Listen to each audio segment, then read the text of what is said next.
in these wasp-coloured kits. It's like a swarm around the front. Adam Yates moving up, and here goes the attack of Miguel Angel Lopez of Movistar. Roglic takes the first red jersey. Brian Tarame wins the stage. 2 wins in the Vuelta for Jasper Philipsen. Oh, big crash of Valverde. Jakobsen takes his second stage win. Damiano Caruso wins. Michael Storer, 2 wins in La Vuelta. Roglic wins stage 11.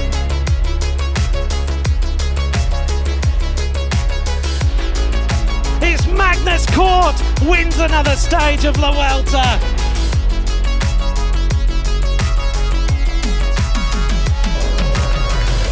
It's a victory for Deceuninck Quick-Step.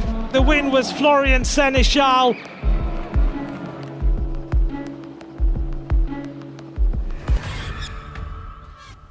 Bonjour à tous et bienvenue sur la 14e étape de la Vuelta 21. Retour de la montagne imposante avec 2 cols de première catégorie aujourd'hui, du dénivelé positif à profusion.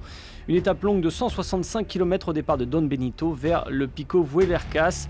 Primoz Roglic n'est pas encore leader de cette Vuelta, mais les prétendants derrière lui semblent décidés à lui mener la vie dure. Ineos, Movistar et Bahreïn risquent d'attaquer. Aujourd'hui, Jumbo-Visma est prévenu, même si certains semblent un peu résignés. C'est vrai que les autres équipes nous surveillent parce qu'on a l'un des principaux favoris. On doit toujours s'assurer que la situation est bonne, on doit contrôler la course. Pour aujourd'hui, on verra bien s'il y a un moment pour attaquer et que Primoz se sent bien. Alors peut-être qu'il va y aller. Mais il va falloir attendre aussi parce que la 3e semaine sera très difficile.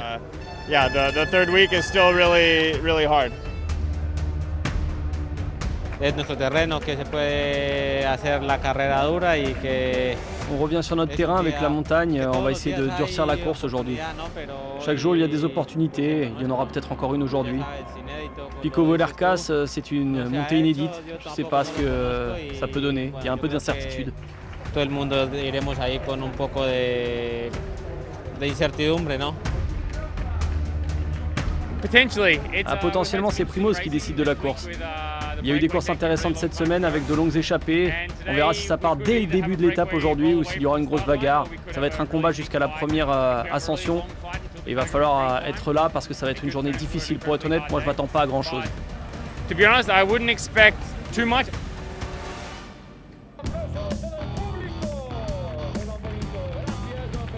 Il n'a pas fallu attendre longtemps aujourd'hui, une échappée de 18 coureurs s'est rapidement constituée. Pour revenir sur les propos de Jack Haig, la lutte n'a pas été féroce pour qu'elle se dessine. On a roulé à plus de 50 km/h avec vent favorable sur le début du tracé et le peloton a distribué les bons de sortie. Résultat, Clément Champoussin et Romain Bardet sont parmi les mieux placés de cette escapade à près de 50 minutes du leader de cette Volta, Odd Christian Eiking.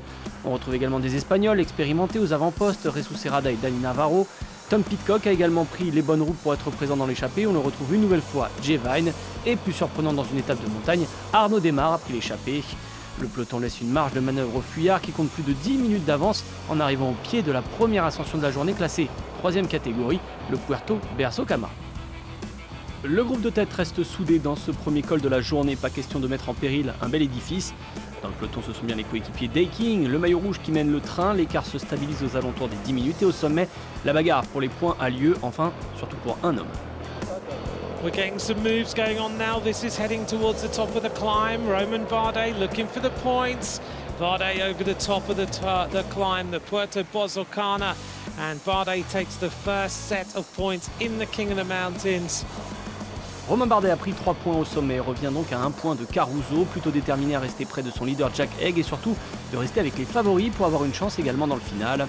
Romain Bardet en profite donc, on le retrouve en compagnie de l'échappée dans la 2e ascension de la journée, courte mais rude avec des passages à 20%, le Puerto Colados des Ballesteros, 3 km difficiles. Tout le monde s'accroche à l'image de Pidcock et Van Mark d'Israel Startup Nation. Au sommet, Romain Bardet a rendez-vous avec la tunique de leader du classement de la montagne provisoire. It's an absolute grind for the riders at the back. Meanwhile, for the pure climber Bardet, he is thriving in these conditions. He's almost at the top now. Where's the gantry? It seems to take forever. He's almost there, it's right at the top. and Romain Bardet is going to make his way over the top of the climb. Dans le peloton, changement de physionomie, les Intermarché ou Antigobert ont cédé la place aux équipes de favoris avec notamment Caruso aux avant-postes pour Bahreïn.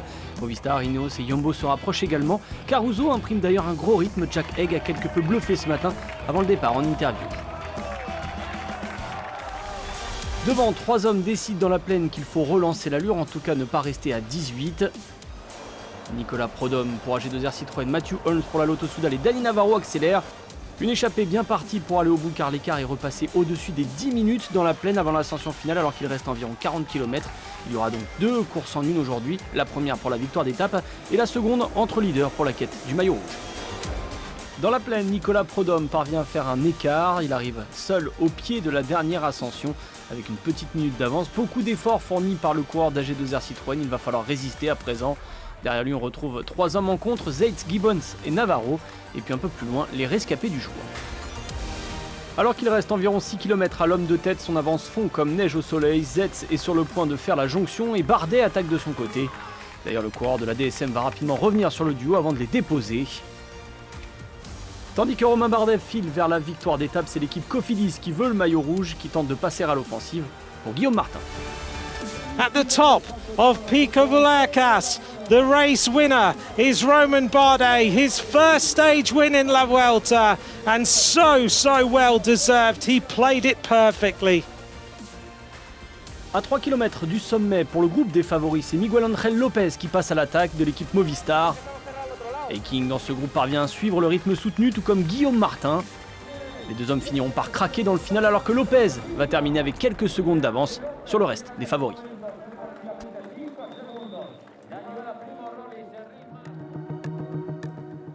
Romain Bardet est en forme en ce mois d'août après sa victoire d'étape déjà sur le Tour de Burgos. À l'attaque depuis sa chute en première semaine, le coureur français ne visait plus une place au général mais les étapes, c'est chose faite.